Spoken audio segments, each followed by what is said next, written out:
Salut et bienvenue sur Anakaland pour une vidéo bilan de la première saison de La Roue du Temps, série produite par Prime Video. Avec l'arrivée imminente de la saison 2, il était temps pour moi de laisser une nouvelle chance à cette série et d'en parler en vidéo. Je parle de nouvelle chance car à l'époque de sa sortie, j'avais lâché l'affaire après seulement 3 épisodes. Son rythme et les libertés prises par rapport au matériau de base m'avaient beaucoup trop déçu. En plus, il fallait attendre une semaine entre chaque épisode, ce qui n'aidait pas vraiment à l'immersion dans cet univers que j'avais pourtant adoré lors de mes lectures bien des années plus tôt. Cette série est une adaptation des romans de Robert Jordan, l'une des plus grandes sagas littéraires de fantasy qui s'étend sur pas moins de 14 tomes.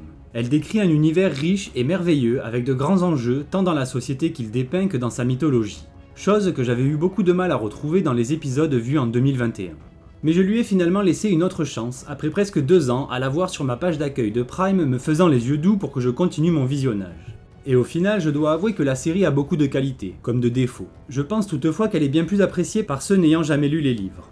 Ces derniers temps, on s'est beaucoup plaint des libertés prises par la série The Witcher concernant les livres également. Mais La Roue du Temps est parfois bien pire je trouve à ce niveau-là. Pas vraiment pire, mais disons plutôt que là où The Witcher trahit carrément son œuvre, La Roue du Temps prend des raccourcis et saute des éléments qui je trouve sont d'une importance capitale pour le développement de son univers et surtout de ses personnages.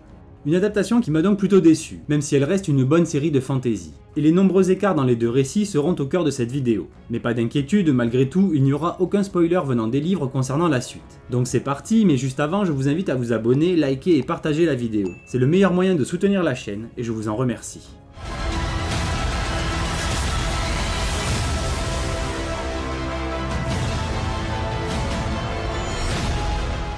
Tout d'abord, concernant les atouts de la série, son premier point fort c'est évidemment la sensation de voyage qu'elle nous procure. Les vastes décors naturels sont superbement mis en scène et les autres décors créés dans les studios de Prague fondés pour la série sont extrêmement crédibles. On ressent un véritable investissement dans l'univers de ce côté-là. Shadar Logos, la Tour Blanche, la cité de Faldara et même le petit aperçu que l'on a eu de l'âge des légendes, ce monde futuriste prenant place 3000 ans plus tôt, étaient magnifiques et très respectueux des livres, tout en apportant leur petite touche personnelle. Et il en va de même pour les lieux plus modestes, comme la ville minière toute pourrie ou même le village de Deux-Rivières au début, très sympa, même si les personnages le quittent bien trop tôt et qu'on en voit très peu au final. Toujours concernant la production design, l'autre gros point positif de la série c'est le soin apporté aux costumes de tous les personnages. Chacun a son identité, son style et il apporte un vrai plus à l'immersion du spectateur, ainsi qu'à sa compréhension afin de bien identifier chaque personnage, sa faction ou son niveau de vie. En parlant de ça d'ailleurs, je dirais que le seul vrai défaut de ces costumes, comme souvent dans le cinéma ou les séries de fantasy, c'est la propreté. Les costumes sont toujours immaculés et paraissent neufs. Même après des mois de voyage dans la nature, à porter les mêmes vêtements, ils ne sont pas plus sales qu'au début de leur périple. C'est une question que je me pose très souvent en regardant de la fantasy, et la seule explication plausible que j'entrevois, autre que la flemme, c'est la crainte de voir des faux raccords entre les séquences si chaque costume présentait des niveaux de propreté différents. À méditer, mais dites-moi si ça vous fait ça vous aussi. Enfin, pour finir sur l'aspect visuel de la série, les effets spéciaux. Ici, il y a 2 écoles. Certains passent plutôt bien quand ils sont sobres ou concrets, mais dès que l'on part dans des effets numériques, je trouve que c'est un peu plus compliqué. Les Trollocs par exemple ont un design sympa et très convaincant quand ils sont filmés de près, car ce sont des costumes et des prothèses. Mais quand il s'agit de les voir par dizaines ou centaines en train de galoper dans une 3D approximative, c'est moins sympa. Leur animation est vraiment mauvaise, je trouve qu'on ressent vraiment le côté non naturel de ces créatures. Mais pas dans un sens qui nourrirait le propos, en faisant des monstres étranges, mais plutôt car on voit les poses clés et le rythme de l'animation. Pour ce qui est de la magie, dans la série, ils ont fait le choix de nous rendre visible l'énergie de la source lorsqu'elle est canalisée. Pourquoi pas? Après tout, ce serait peut-être un peu trop mou si ce n'était pas le cas. Mais j'ai trouvé que dans le tout premier épisode, alors que Moiraine se déchaîne, c'est vraiment too much. Combiné à ces grands mouvements, j'ai vraiment eu l'impression qu'ils en avaient trop fait. Et du côté des personnages, là aussi la série est très inégale. Parmi les personnages principaux, seuls 2 sortent vraiment du lot. Moiraine et Lan, incarnés par Rosamund Pike et Daniel Innie. Tous 2 sont plus expérimentés que la plupart de leurs camarades, et ça se voit. Par contre, les 5 amis de Deux-Rivières étaient plus ou moins débutants, et leur jeu est très souvent léger, pour être sympa, voire même parfois mauvais. De plus, les personnages masculins, à l'exception justement de Lan, sont vraiment mis en retrait. Les 3 garçons sont des personnages secondaires d'une histoire qui est pourtant la leur. Le pire c'est bien sûr Rand, qui est vraiment effacé durant toute la saison. Même à la fin, lorsqu'il se révèle comme le dragon réincarné et qu'il affronte Ishamael, il n'est toujours qu'un faire-valoir pour Moiraine. Alors que pourtant une très grande part du récit tourne autour de lui. C'est notamment à travers lui que le lecteur découvre l'histoire et l'univers de La Roue du Temps. Mais le plus gros problème de la série concernant les personnages tient surtout aux personnages féminins, et de leur prépondérance dans cette adaptation. La série tente de faire de Nynaeve et Egwene des personnages plus importants qu'elles ne le sont, et en les rendant parfois même un peu trop badass.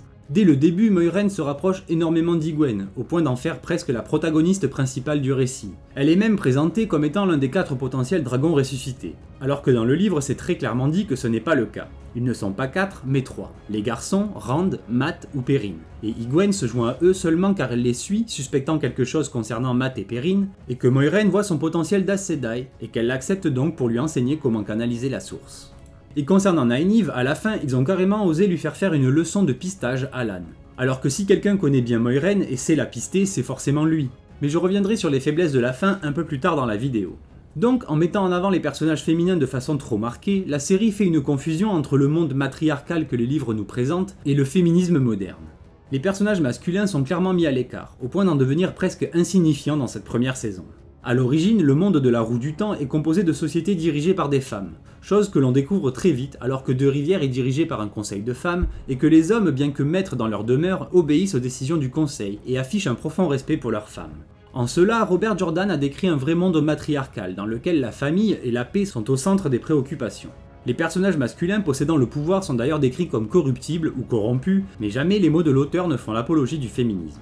A l'inverse, il tente de raviver l'espoir d'une société égalitaire, sans domination de l'un ou l'autre des sexes. Pour ça, il exploite notamment cette peur ancestrale qui est qu'un homme avec de grands pouvoirs est plus dangereux qu'une femme. Chose qui passe plutôt bien dans la série avec le petit arc de Logain, le faux dragon, mais les livres nous présentent aussi des femmes qui abusent de leur pouvoir et en deviennent tout aussi dangereuses. La série a tenté cela au travers de l'Âge Rouge et sa dirigeante, mais là encore, on nous montre surtout une femme qui flirte avec la psychopathie et avec de vieux traumas justifiant sa haine des hommes.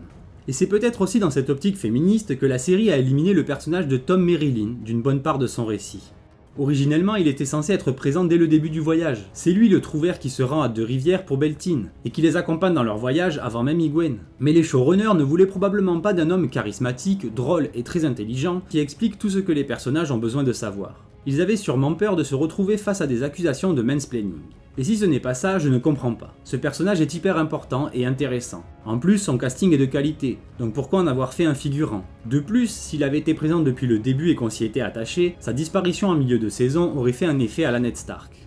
Et pour ce qui est du rythme de la série, ici on a clairement le plus gros souci que j'ai pu avoir. En effet, la série passe très rapidement sur de nombreux éléments d'une importance capitale, quand elle ne les élude pas carrément, pour développer des éléments qui eux sont sans importance. Par exemple, on entend les personnages dire qu'ils ont quitté le village de nombreux mois plus tôt, alors que la série donne l'impression que ça fait une petite semaine au plus. Et lors de leur voyage, ils font également de grands détours avant de rejoindre l'œil du monde, sans parler des nombreux passages qui cassent vraiment le rythme. Certains diront qu'il s'agit notamment des passages d'exposition des divers lieux et environnements. Mais perso, je les trouve très bien exécutés, et au contraire, ils sont très évocateurs quant au fond du monde que l'on nous présente.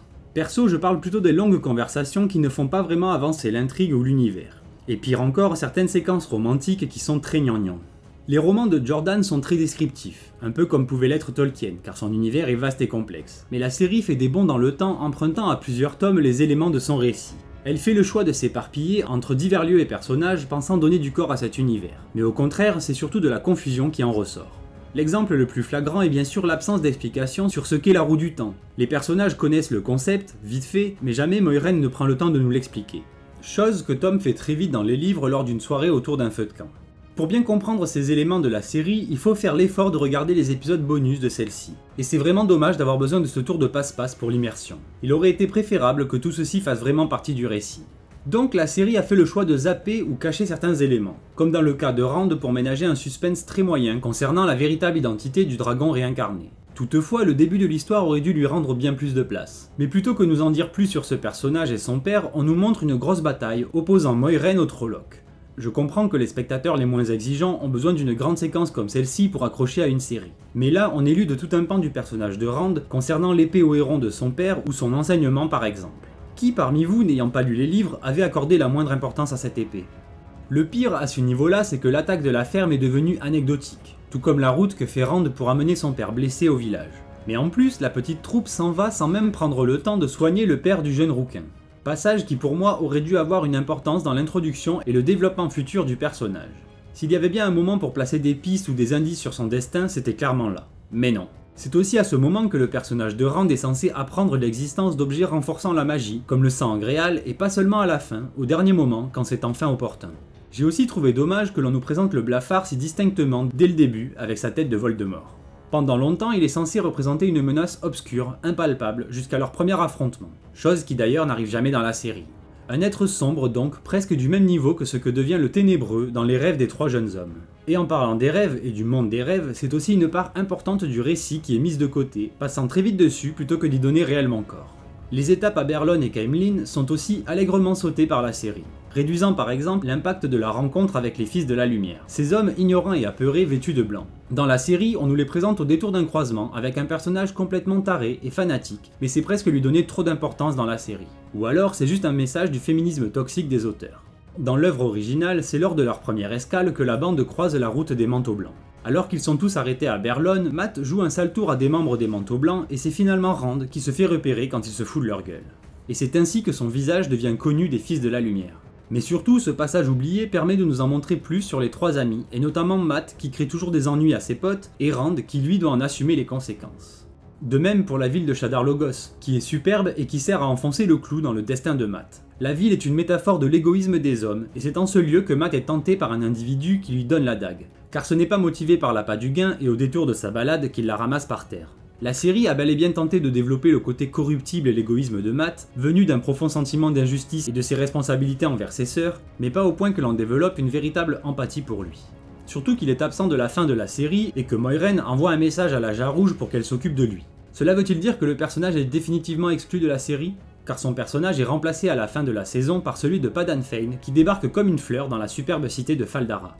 Bref, une série à trous qui a donc fait l'impasse sur beaucoup trop d'éléments importants, y compris pour la compréhension de son univers. Par exemple, la série n'évoque jamais la distinction entre la source masculine et féminine du pouvoir. Il y a même une tentative d'en faire un véritable amalgame, tant dans la parole des Aes Sedai que dans les actes de Moiraine, quand, à la fin, elle essaye d'apprendre à Rand à utiliser sa magie, alors que le livre dit clairement que seul un homme peut apprendre à un autre homme. Et en parlant d'entraînement, ça aussi ça manque beaucoup dans une histoire comme celle-ci, car c'est bien un récit initiatique pour nos héros, et aucun d'entre eux ne s'entraîne jamais, ni au combat, ni à la maîtrise du pouvoir de l'unique. C'est autour de ces séances d'entraînement que l'on en découvre normalement plus sur les capacités de la bande, ainsi que sur Rand et son épée. Ensuite, les 2 derniers épisodes sont plutôt bâclés je trouve. Là où le rythme était trop lent dans les premiers épisodes, pour ce qui est des 2 derniers, tout va un peu trop vite. On a certes une belle introduction à l'épisode 7, avec un flashback de la mère de Rand qui exécute une chorégraphie plutôt sympa, et qui colle bien aux guerriers épiques de ce peuple. Malheureusement, le reste de l'épisode enchaîne beaucoup de choses très vite afin de rattraper le calendrier de production. C'est dommage car la ville de Fal Dara est fascinante et riche en informations pour l'histoire, mais tout est très expédié pour conclure la saison. Le nom de Ta'veren est même enfin lâché, sans en donner la moindre explication. Du coup, sans en dire trop à ce sujet, j'ai beaucoup aimé une petite phrase que prononce Moiraine dans l'épisode 6. La roue tisse comme elle l'entend. Phrase qui prendra tout son sens quand ils détailleront enfin ce qu'est un Ta'veren.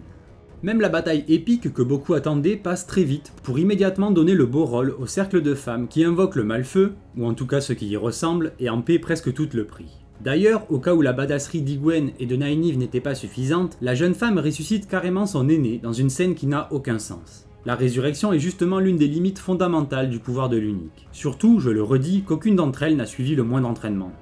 Toutefois, l'histoire devient un peu plus épique à partir de ce dernier épisode, ce qui augure des choses très sympas pour la saison 2, surtout que pas mal de choses seront, j'espère, corrigées pour la prochaine saison, d'un point de vue visuel ainsi que du rythme, et espérons peut-être pour enfin expliquer ces éléments manquants et faire l'effort de revenir plus justement au livre. À la toute fin, on a également 2 détails un peu foireux. Le premier, c'est le fait que Lan ne croise aucun des milliers de Trollocs alors qu'ils passent au même endroit. Et le pire, c'est la petite sieste de Rand dans la flétrissure. J'avoue que cette scène avait quelques effets pas mal concernant le Ténébreux, mais ça n'a aucun sens, ils sont là pour empêcher la fin du monde et accomplir leur destin, mais ils se tapent une bonne sieste.